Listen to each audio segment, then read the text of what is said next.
हाँ जी फ्रेंड्स, क्या हालचाल। Welcome with Kritika Sao. तो एक और व्लॉग की शुरुआत हो चुकी है लोनावला के ट्रिप के साथ में। मतलब लोनावला जाना, इस ट्रिप पे जाना, एंड मैडम एंड जनाब, ये दोनों इतने एकदम, आपको क्या बोल सकते हो, फॉरवर्ड हो गए हैं, इतने ज़्यादा कंसंट्रेट करने लगे हैं अपने व्लॉग्स के ऊपर कि एकदम रेगुलर व्लॉग्स पे व्लॉग, व्लॉग पे व्लॉग, व्लॉग पे व्लॉग डाले जा रहे हैं। मतलब जहाँ मैडम के पास में समय नहीं रहता था, टाइम नहीं मिलता था, बेचारी सुपर वुमेन है, सुपर मदर है, व्लॉग स्टार्ट तो करती थी लेकिन एंड नहीं हो पाता था। एंड हफ्तों हफ्तों तक व्लॉग नहीं आता था जब वो अपने घर पे रहती थी। इतना काम हो जाता था बेचारी को वहाँ। अब जब मैडम ट्रिप पे आई है, घूमने फिरने आई है, तो इनको इतना टाइम मिल रहा है, इतना टाइम मिल रहा है कि मैडम रेगुलर व्लॉग्स डाल रही है। मतलब जाने से पहले एक व्लॉग, रास्ते का अलग व्लॉग, वहाँ जाने के बाद अलग व्लॉग। मतलब यार, मैडम तो एकदम फॉरवर्ड हो गई है। मतलब स्पीड की तो बात ही मतलब मत करो आप लोग। इतना मैडम को स्पीड चढ़ा हुआ है अभी व्लॉग डालने का, क्योंकि कंटेंट तो अच्छा खासा मिल गया है ना। अब घर पे कोई कंटेंट तो था नहीं, तो एक ही चीज़ बार बार दिखाने से अच्छा है कि वहाँ पे थोड़ा बहाना बना दिया जाए कि टाइम नहीं मिलता, बिकॉज सुपर वुमेन है ना, सुपर मदर है बेचारी। आज तक जैसा मतलब वो अपने बच्चे को पालती है, आज तक वैसा थोड़ी कोई अपने बच्चे को पाला होगा कि किसी को समय मिलेगा। तो मैडम को समय नहीं मिलता था, लेकिन ट्रिप पे आने के बाद मैडम को अच्छा खासा समय मिल रहा है। इस वजह से रेगुलर व्लॉग्स मैडम भी डाल रही है एंड जनाब भी डाल रहे हैं। लेकिन पता नहीं चबूतरा को कौन सा सांप सूंघ गया है कि ट्रिप पे जाने के बाद अभी तक उसने एक भी व्लॉग नहीं डाला।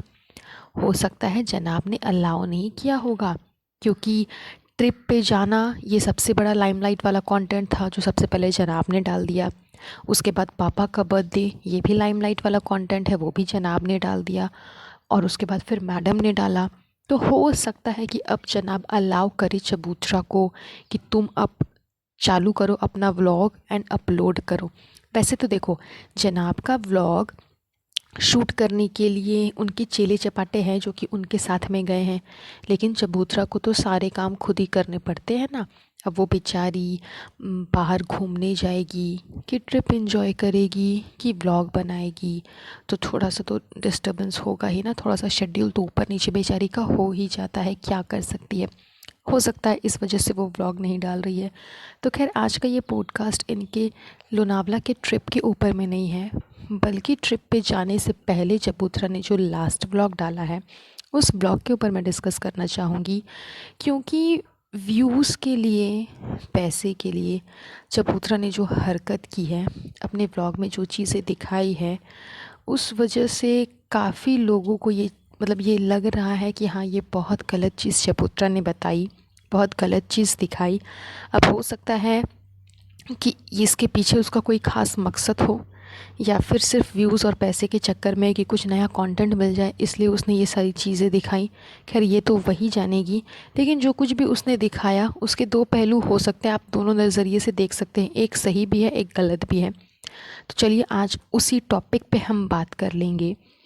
आई होप कि आपको आज का पॉडकास्ट समझ में भी आएगा और इंटरेस्टिंग भी लगेगा। तो चलिए हम बढ़ते हैं पॉडकास्ट में आगे। चबूतरा का जो लास्ट व्लॉग था, जिसमें उसने महर के बारे में बताया, महर की लाइफ के बारे में बताया, महर की मम्मी के बारे में बताया, उन सब बातों पे मैं थोड़ा सा ज़ोर डालना चाहूँगी कि अभी तक जब तुमने ये सारी चीज़ें नहीं बताई, तो फिर सडनली ये सारी चीज़ें बताने का क्या मतलब था। वो भी इतना डार्क फेस, इसे कहते हैं ब्लैक पैचेस, चाइल्डहुड के ब्लैक पैचेस, आप इसको कह सकते हो। वो नहीं जो मैडम गुनगान गाते रहे, मतलब मैडम जो हमेशा बकते रहती है ना कि मेरे ब्लैक पैचेस थे, ब्लैक पैचेस थे, आप उसको ब्लैक पैच नहीं बोल सकते हो।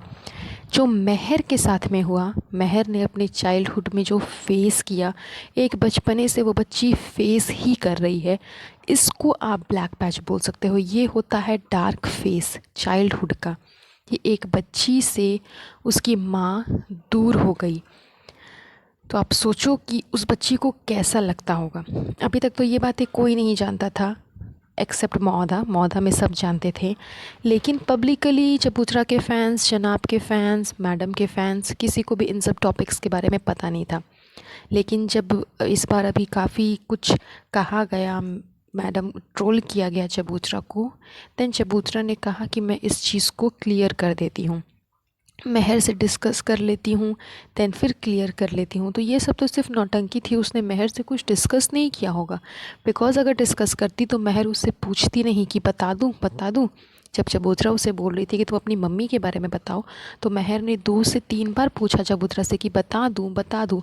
अगर तुम महर से पहले ही पूछ चुकी थी तो वो बच्ची तुमसे क्यों पूछेगी कि मैं बताऊँ या ना बताऊँ। तो यहाँ पे ये सारा खेल चबूतरा का रचाया हुआ था।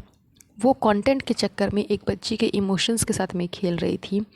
वो बच्ची जो कि जन्म से ही अपनी माँ को नहीं देखी है, उसके जन्म लेने के बाद ही उसकी माँ उसे छोड़ कर के चली गई, एंड वो कहाँ है, कैसी दिखती है, उसे कुछ भी नहीं पता, इवन उनका नाम तक उसे नहीं पता।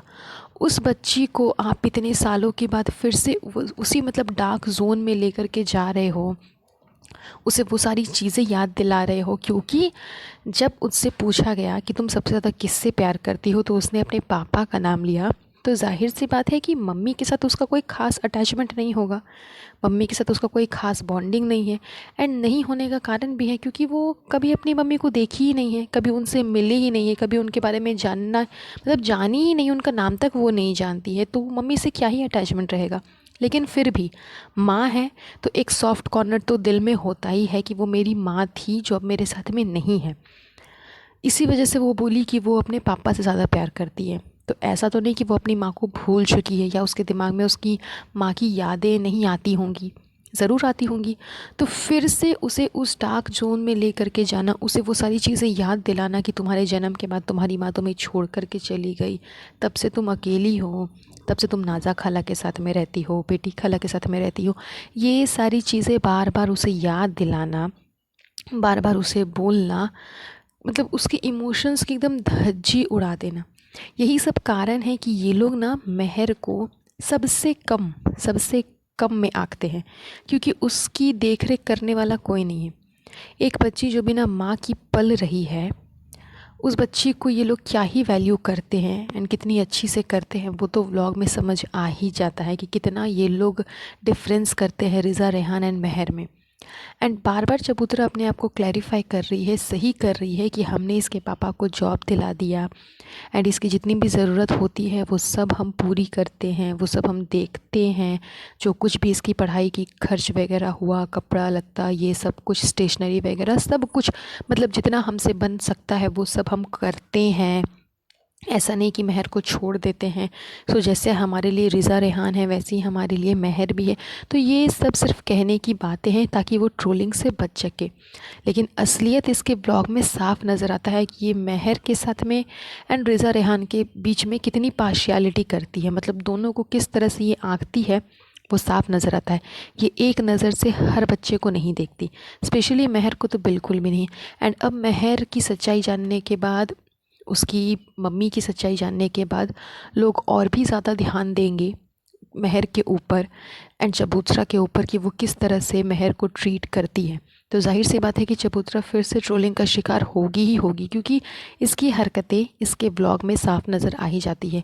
लेकिन ये जो चबूतरा ने किया, इसके इमोशंस के साथ में खेलना, इसे फिर से उसे ब्लैक जोन में लेकर के डालना, डार्क जोन में लेकर के जाना, वो बहुत ही घटिया था। सिर्फ़ और सिर्फ व्यूज़ और पैसे के चक्कर में किसी बच्ची के साथ में इस तरह से करना बहुत ही गलत है। तो आई होप कि चबूतरा ये सारी नौटंकी अपने व्लॉग्स में दोबारा नहीं दोहराए। वैसे तो हम हमेशा ही कहते हैं कि जो भी चबूतरा गलत करती है वो चीज़ दोबारा ना करे, लेकिन वो तो सुधरने वाली से नहीं है। तो आई विश कि वो दोबारा इस तरह से महर के इमोशंस के साथ में नहीं खेले। बस चलिए, आज का ये पॉडकास्ट हम यहीं पर एंड करते हैं। मुझे कमेंट करके ज़रूर बताइएगा कि मेरा जो ओपिनियन था वो आप लोगों को कितना सही लगा। तो चलिए, हम ये एंड यहीं पर कर देते हैं। बहुत जल्द मिलूँगी आप लोगों से एक नए पॉडकास्ट पे।